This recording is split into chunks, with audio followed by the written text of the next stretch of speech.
नीतीश कुमार के कभी अत्यंत करीबी रहे आरसीपी सिंह अब भारतीय जनता पार्टी में शामिल हो चुके हैं। भारतीय जनता पार्टी में शामिल होने के बाद और जब से उन्होंने जेडीयू छोड़ा है तब से लगातार ये चर्चा चल रही थी कि आखिर क्या होने वाला है, क्या करेंगे आरसीपी सिंह और आरसीपी सिंह का प्रयोग भारतीय जनता पार्टी कैसे करेगी।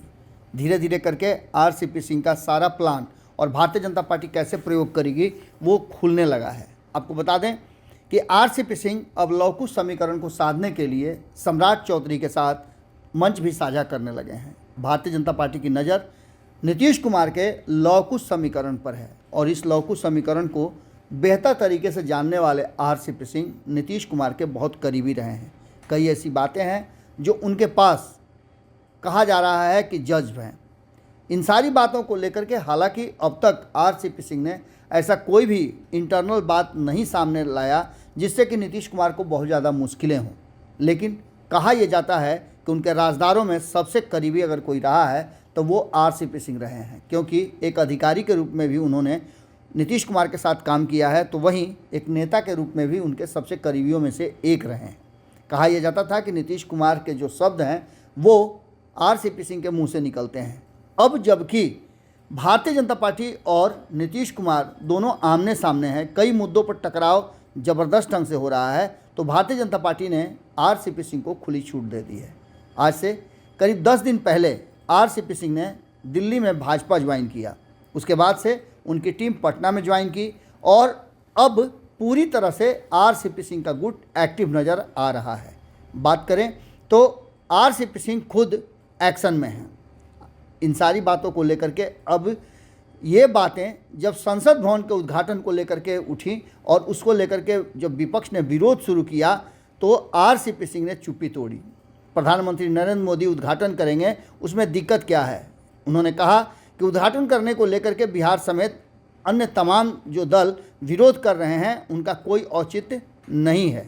इन सारी बातों को लेकर के इस कड़ी में कुछ दिन पहले ही भाजपा के में शामिल हुए केंद्रीय मंत्री आरसीपी सिंह, जो कि लगातार मुखर होकर के बोलना शुरू कर चुके हैं, उन्होंने कहा है विपक्ष को यह देखना चाहिए कि यह काम कितने दिनों में पूरा हुआ है और इसमें कितनी ईमानदारी और कितना जल्दी किया गया है, जबकि पहले ऐसा नहीं होता था। उन्होंने इसके साथ साथ कहा है कि विपक्ष को छोटी छोटी बातों में नहीं पड़ना चाहिए और बिहार के विपक्ष को खास करके नीतीश कुमार पर भरोसा नहीं करना चाहिए, क्योंकि बिहार को पिछले 17-18 वर्षों में नीतीश कुमार ने कहाँ पहुँचाया है ये सबको नज़र आ रहा है। इसके साथ उन्होंने और भी कई बातें कही है। आरसीपी सिंह ने कहा कि फिर तो कुछ दिन पहले बिहार विधानसभा में हुए कार्यक्रम का उद्घाटन भी वहाँ के राज्यपाल से करवाया जाना चाहिए था, जो कि नीतीश कुमार ने किया। ये लोग बस केवल बात करते हैं। देश में लोकतंत्र है, इसमें विधायिका, कार्यपालिका और न्यायपालिका पूरी स्वतंत्रता के साथ अपना काम कर रही है। इसके आगे आरसीपी सिंह ने कहते हैं कि भारत के संविधान का बड़ा जिक्र करते हैं जो लोग, उन्हें आप देखिए कि राज्य में जो संविधान का आर्टिकल 154 है, सारा कार्यपालिका का अधिकार राज्यपाल को जाता है। क्या राज्यपाल के द्वारा सभी उद्घाटन और सभी निर्णय लिए जाते हैं? नीतीश कुमार ऐसा क्यों नहीं करते हैं? जो नीतीश कुमार खुद उन चीज़ों को नहीं करते हैं वो दूसरे को सलाह कैसे दे सकते हैं?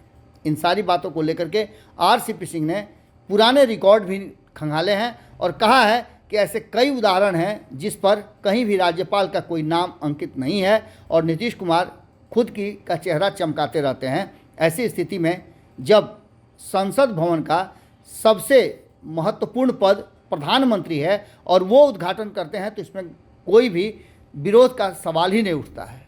इस सारी बातों को लेकर के आरसीपी सिंह ने कहा है कि नीतीश कुमार को केंद्र की बात कर रहे हैं, वो अपने यहाँ क्यों नहीं लागू करते हैं। सिर्फ नरेंद्र मोदी का विरोध करने के लिए नीतीश कुमार इस तरह का स्वांग रचते हैं। अब देखना दिलचस्प होगा कि आरसीपी सिंह के इस बयान के बाद क्या कुछ निकल करके सामने आता है और विपक्ष इस पर कैसे रिएक्ट करता है।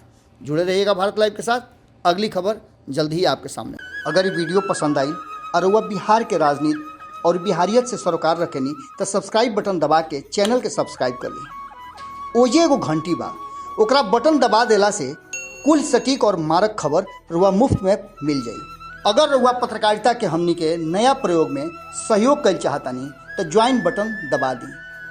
पेटीएम नंबर नोट कर ली 9386816700। धन्यवाद।